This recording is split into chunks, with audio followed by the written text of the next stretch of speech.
Hello everyone, welcome to my video. इस ड्रामे का एपिसोड नंबर 18 एक्सप्लेनेशन होगा। एक्सप्लेनेशन स्टार्ट करने से पहले अगर आप लोग मेरे चैनल में नए हो तो चैनल को सब्सक्राइब ज़रूर कर लेना। एपिसोड की स्टार्टिंग में दिखाया जाता है ब्यूटी काफ़ी ज़्यादा डरी हुई थी, टीओ से संभाल रहा था। सब लोग उस चिड़िया को भगाने की ट्राई कर रहे थे। पैट काफ़ी ज़्यादा इंजॉय कर रही थी और यहाँ पर ब्यूटी सबको रुकने के लिए बोल देती है और उसके बाद वो बोलती है कि आप लोगों को कुछ भी करने की कोई भी ज़रूरत नहीं है, मैं अब डरती नहीं हूँ बर्ड से। और उसके बाद वो बोलती है कि ये सब हमें कभी कुछ नहीं करेंगे जब तक हम उन्हें हर्ट नहीं करेंगे, और बेचारे बेजुबान पंछी हमें क्या कर सकते हैं, ऐसा वो बोलती है।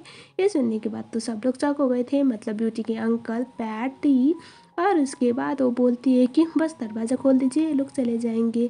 मुझे पता है किसी ने ना इंटेंशनली मेरे अच्छाई के लिए ऐसा भेजा होगा, उन्हें लगा होगा मुझे चिड़िया से बहुत प्यार है, ऐसा वो बोलती है। और उसके बाद ब्यूटी बोलती है कि मुझे अब चिड़िया से डर नहीं लगता, क्योंकि मुझे समझ में आ चुका है वो कभी हमें काम नहीं करेंगे, वो बहुत मासूम सी पंछी होती है, ऐसा वो बोल देती है। पैट का प्लान यहाँ पर पोपट बन गया और वो अपसेट होकर वहाँ पर रह जाती है। उसके बाद ब्यूटी मीटिंग को कंटिन्यू करती है। हमें दिखाया जाता है अगले वाले सीन में मीटिंग खत्म होने के बाद ब्यूटी, अब देखो उसका तो चिड़िया बनने का टाइम ऑलमोस्ट आने वाला था, इसीलिए वो भागते हुए जाने वाली थी। तो उससे बोलता कि कहाँ पर जा रही हो, तुम्हें शाम को एक और इवेंट भी अटेंड करनी है। लेकिन वो बोलती कि मुझे बहुत जल्दी है और मुझे कोई ज़रूरी नहीं है वो इवेंट अटेंड करने के लिए, मैं जा रही हूँ। लेकिन टी उसे मना कर रहा था और टी को जैसे तैसे चकमा दे के ब्यूटी वहाँ से जाने वाली थी। तभी उसके अंकल आते हैं, ब्यूटी के अंकल, और वो भी काफ़ी खुश थे आज जिस तरह से ब्यूटी ने काम को संभाला था, और वो बहुत प्राउड फील कर रहे थे। और यहाँ पर ब्यूटी अपने अंकल को भी जैसे तैसे वहाँ पर बातों में उलझा कर वहाँ से चली जाती है। ब्यूटी भाग के जा रही थी, पैर उसे देख लेती है तो उसे लगता है ये क्यों भाग रही है इस तरह से। इस बात की वजह से वो भी उसके पीछे पीछे चली गई थी। ब्यूटी जाके दरवाज़ा लॉक करती है स्टोर रूम का, और वहाँ पर जाने के बाद तो चिड़िया बन चुकी थी। पैट बाहर से दरवाज़ा कट कर आ रही थी और वो बोल रही थी कि ब्यूटी दरवाज़ा खोलो, अंदर तुम क्या कर रहे हो, अब उसे थोड़ी पता है ब्यूटी अंदर कोई शौक से नहीं बल्कि मजबूरी से गई हुई है। ब्यूटी काफ़ी परेशान थी और उसके बाद जो पैट थी वो दरवाजे को जैसे तैसे खोल लेती है। और उसके बाद वो क्या करती है ना, अंदर जाती है। अंदर तो ब्यूटी नहीं थी, वो तो शॉक हो गई क्योंकि उसे पता है ब्यूटी तो अंदर ही गई थी। और तभी उसके पापा आते हैं और वो पूछते कि क्या हुआ है, तुम यहाँ पर क्या कर रही हो। पैट बोल रही थी कि पापा यहाँ पर ब्यूटी आई थी, लेकिन अब ब्यूटी आई थी तो गई कहाँ, वही था ना सवाल। तो इसीलिए उसके पापा भी उस पर कुछ खास भरोसा कर नहीं पाते। और कुछ देर बाद वहाँ पर एक चिड़िया यानी कि ब्यूटी आती है और उसके मुंह पे पोटी करके वहाँ से भाग जाती है।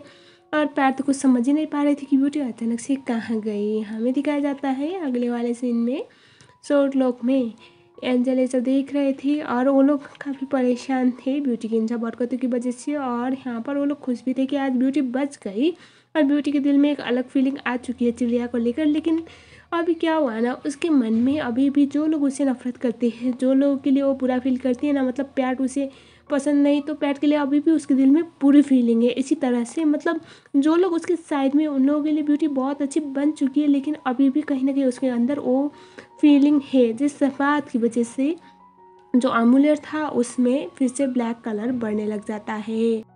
ब्यूटी की मॉम और सीनियर एंजल काफ़ी परेशान थे। हमें दिखाया जाता है ब्यूटी टी के घर के लिए निकल जाती है और यहाँ पर वो देखती है कि पैट टी से बात करने की ट्राई कर रही थी। और यहाँ पर ब्यूटी को ऐसा लग रहा था कि पैट पक्का आज भी उसके लिए प्रॉब्लम क्रिएट करने वाली है, इसीलिए वो उनकी बातें सुनने के लिए उस लोगों के पास चली जाती है। हमें दिखाया जाता है पैट टी से ब्यूटी के बारे में बात कर रही थी और वो मतलब जिस तरह से वो उसके कमरे में गई, उसके पीछे पीछे सडनली वो वहाँ से गायब हो चुकी थी, वही सारी चीज़ें बोल रही थी और वो काफ़ी ज़्यादा गुस्से में थी। टी को ऐसा लग रहा था कि ब्यूटी को तो अब प्यार पसंद नहीं करती, इसीलिए ऐसा बोल रही है, और वो शांत रहने के लिए बोल रहा था।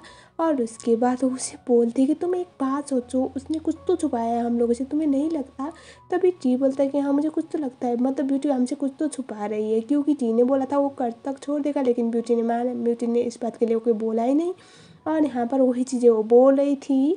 हमें दिखाया जाता है पैट की ये बात सुनने के बाद ब्यूटी को बहुत गुस्सा आता है और उसके बाद वो टी के पास जाती है। टी ब्यूटी को देखने के बाद उसे पकड़ने के लिए चला जाता है, और जब पैट ब्यूटी को देखती है यानी कि चिड़िया वाली ब्यूटी, वो काफ़ी ज़्यादा डर जाती है, क्योंकि उसे पता था ये वही बर्ड है जिसने उसका जीना आराम करके रखा हुआ है। प्यार टी से बोलती है कि ये वही बर्ड है, लेकिन तभी टी बोलता है कि इस दुनिया में इतने सारे बर्ड है और सेम ही कलर के तो बहुत सारे बर्ड होते हैं, मुझे लगता है कोई और होगा, तुम्हें कोई गलतफहमी हुई होगी। ये सब सुनने के बाद पैट को समझ में आता है कि हाँ अभी टी के साथ डिस्कस करने का कोई फ़ायदा नहीं, और वो वहाँ से चली जाती है। टी ब्यूटी से बोलते कि तुमने इसका क्या काम बिगाड़ा जो इतना गुस्से में है। तभी ब्यूटी बोलती कि नहीं नहीं मैंने तो कुछ भी नहीं किया। हमें दिखाया जाता है जो प्यार थी घर पे जाने के बाद भी अपने डैड के साथ यानी कि अंकल कौन के साथ वो इसी बारे में बात कर रही थी, लेकिन अंकल कौन को लग रहा था कि अभी उनकी बेटी बहुत स्ट्रेस है, इसीलिए वो उनकी बातों पे ज़्यादा ध्यान नहीं देते। हमें दिखाया जाता है नेक्स्ट डे वाले सीन पे अभी कंपनी में मीटिंग चल रहा था।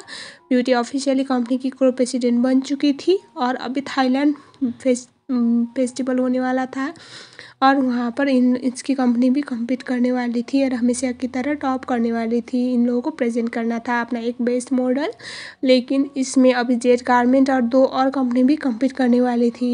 यहाँ पर होता क्या है ना, T agent presenter project manager के रूप पे पैट को असाइन कर देता है और ये सब देखने के बाद ब्यूटी तो शॉक हो गई थी और वो भागते हुए टी के पास आके पूछती कि तुम्हारी प्रॉब्लम क्या है, मैं ऑलरेडी प्रेसिडेंट बन चुकी हूँ तो तुमने पैट को क्यों एजेंट प्रोजेक्ट मैनेजर हायर किया। ये सब सुनने के बाद टी बोलता है कि भले ही तुम प्रेसिडेंट बन गई हो लेकिन इस काम के लिए ना अभी एक्सपीरियंस चाहिए होता है और जो कुछ भी बोलो पैट तुमसे ज़्यादा एक्सपीरियंस है इसलिए मैंने उसको काम दिया हुआ है। और तुम्हारी प्रॉब्लम क्या है, तुम अपनी पर्सनल और प्रोफेशनल लाइफ को अलग नहीं कर सकती क्या, तुम अपनी कंपनी के लिए इतना नहीं कर सकती, ऐसा वो बोल देता है। सुनने के बाद ब्यूटी को उसकी बातें सुननी पड़ती है और उसके बाद हमें दिखाया जाता है अगले सीन में जो टी था वो ऑन से मिलता है। ऑन अभी उसी के ऑफिस पे आई हुई थी और यहाँ पर ऑन बोलते कि मैंने गलती से जेट के सामने इसके बारे में बात कर दी कि अभी ब्यूटी कंपनी की प्रेसिडेंट बनने वाली है और वो सॉरी बोल रही थी। टी बोलता कि कोई बात नहीं, लेकिन ऑन बोल रही थी कि मैंने इस कंपनी की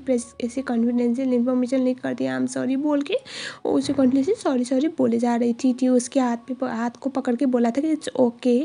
तभी हमें दिखाया जाता है ब्यूटी बहुत ज़्यादा पक चुकी थी प्यार से, तो वो उससे कुछ बोलने के लिए आई हुई थी, लेकिन वो देखती है कि साहब जाते तो अपनी गर्लफ्रेंड का हाथ पकड़ के बैठे हुए, तो उसे लगता है कि हाँ मैं इन दोनों को डिस्टर्ब ना करूँ बोल के वो वहाँ से बाहर निकल जाती है और टी उसके पीछे पीछे चला जाता है। ये काफ़ी ज़्यादा अनकम्फर्टेबल सा सिचुएशन बनने वाला था। ब्यूटी को दिखाया जाता है वो घर पे जाती है, अनजान पूछती है कि आप आज दिन में वापस क्यों आ गए। ब्यूटी बोलती कि मुझे काम करना है बहुत सारा, और उसके बाद वो गार्डन में जाती है। गार्डन में जाने के बाद दिखाया जाता है ब्यूटी बेचारी के ख्याल में तो अभी टी और ऑन ही आ रहे थे और वो दोनों उसके ख्यालों में भी एक दूसरे को आई लव यू बोले जा रहे थे, मतलब एक दूसरे का चिपक रहे थे, एक कपल वाली हरकतें सब कुछ कर रहे थे। ये सब देखने के बाद, ये सब सोचने के बाद ब्यूटी का तो दिमाग घूम जाता है। वो आपने आंखें बंद करके बोल रही थी कि मुझे इस बेवकूफ़ के बारे में उस फैट के बारे में सोचना नहीं है, मत सोच बोल के अपने आप को ऐसे रोक रही थी। तभी दिखा जाता है टी तो वहीं पर था। वो बोलता है कि मैडम तुम ऐसे सडनली भाग क्यों गई, तुम यहाँ पर कर क्या रही हो, और कंपनी के प्रेसिडेंट बनने के बाद इस तरह से दिन में ऑफिस से वापस आना सही है क्या। ये सब सुनने के बाद ब्यूटी बोलती है कि तुम यहाँ पर क्या कर रहे हो। तभी टी उसे एक कार देता है जो ऑन लेके आई थी। तो थाईलैंड फैशन वीक होने वाला है और वहाँ पर एक फैशन इंडस्ट्री की बहुत बड़ी हस्ती एजेंट VIP गेस्ट बन के आने वाली है। तो इसी बात की वजह से टी चाहता था कि ब्यूटी भी उस कंपनी इवेंट को अटेंड करे, लेकिन ब्यूटी बोलती कि मैं तो नहीं जाने वाली। इस सुनने के बाद ब्यूटी की बातें सुनने के बाद टी बोलता है कि भले तुम ना जाओ लेकिन तुम अभी कंपनी के प्रेसिडेंट हो और तुम्हें कंपनी के लिए सोचना चाहिए, खुद की पर्सनल चीज़ों के बारे में नहीं। और ऐसा सुनने के बाद ब्यूटी बोलती है ठीक है, लेकिन मैं शाम 5 बजे के ज़्यादा नहीं बैठूंगी। वो बोलता कि ठीक है मैं तुम्हें पिक कर दूंगा, लेकिन ब्यूटी बोलती कि कोई ज़रूरत नहीं, तुम जाओ अपनी गर्लफ्रेंड को पिक करो, मैं खुद ही आ जाऊँगी। और उसके बाद टी बैठता है और वो पूछता है कि तुम आज मेरे ऑफिस में क्यों आई थी। तभी वो बोलती है कि मुझे कुछ काम था, लेकिन मुझे थोड़ी पता है तुम अपनी गर्लफ्रेंड के साथ बिजी होगी। ये सब सुनने के बाद टी बोलता है कि अगर दूसरी इसके बाद मतलब फिर से कभी इस तरह से मेरे ऑफिस में आना होना तो नॉक किया करो। ब्यूटी बोलती कि फिर से अब अगर अपनी गर्लफ्रेंड के साथ डेट करना है ना तो ऑफिस नहीं कहीं और क्या करो। ये सब बोलती है। ये सब सुनने के बाद टी बोलता है कि तुम कभी नहीं सुधरोगी, तुम ऐसे ही हो बोल के वो उससे देखता है। ये सुनने के बाद टी बोलती कि फैटी, ऐसे उससे ना हमेशा फैटी फो आइज के बुलाती थी, मतलब वो चश्मे पहनता था ना इसीलिए 4 आँख वाला बंदा, और बहुत मोटा भी था। टी बोलता है कि मैं ना तो मोटा हूँ ना तो मैं चश्मा पहनता हूँ, तो ये सब कहना बंद करो। लेकिन ब्यूटी कंटिन्यूसली उसे फैटी फैटी कह के बुला जा रही थी और ब्यूटी बोलती कि ठीक है मैं आ रही हूँ और अब तुम यहाँ से जाओ बोल के वो उसे वहाँ से भेज देती है। और ब्यूटी और भी बहुत ज़्यादा परेशान थी और वो काफ़ी ज़्यादा जलन फील कर रही थी। शाम को दिखाया जाता है टीको तो ब्यूटी की हरकतें याद आ रही थी और वो सोच रहा था कि ये इतनी पागल की तरह हरकत क्यों करती है।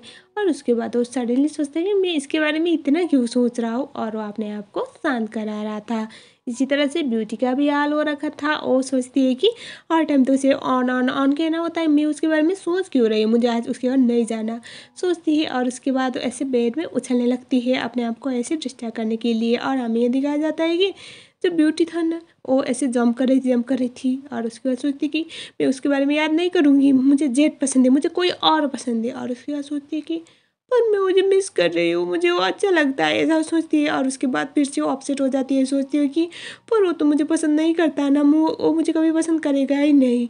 और वो काफ़ी ज़्यादा परेशान हो रही थी। हमें दिखाया जाता है स्वर्गलोक में जो एंजल थी ना, वो बोल रही थी कि उसके दिल में उसके लिए फीलिंग है, लेकिन वो कभी भी नहीं मानेगी क्योंकि उसे हमेशा की तरह जिद्दी बनना है। और वही हो रहा है आज भी, उसे डिसअपॉइंट होने का डर है। अगर वो इस बात को एडमिट करेगी कि हाँ वो उसे पसंद करती है, तो इसीलिए वो इस तरह की हरकतें कर रही है, ऐसा वो बोलती है। ब्यूटी की मॉम बोलती है कि इसका मतलब क्या ठीक है, जिसकी वजह से मेरी बेटी का जो श्राप है वो हट जाएगा। अगर वो उस बात को एक्सेप्ट करेगी तो तभी। गॉडेस बोलती कि नहीं, क्योंकि वो भी डिपेंड करेगा कि जिस बंदे को वो प्यार करती है और वो इसके लिए क्या सोचेगा, यानी कि ट्यू उसके लिए क्या सोचेगा, उसके दिल में उसके लिए कितनी फीलिंग होने वाली है और वो उस चीज़ को किस तरह से लेगा।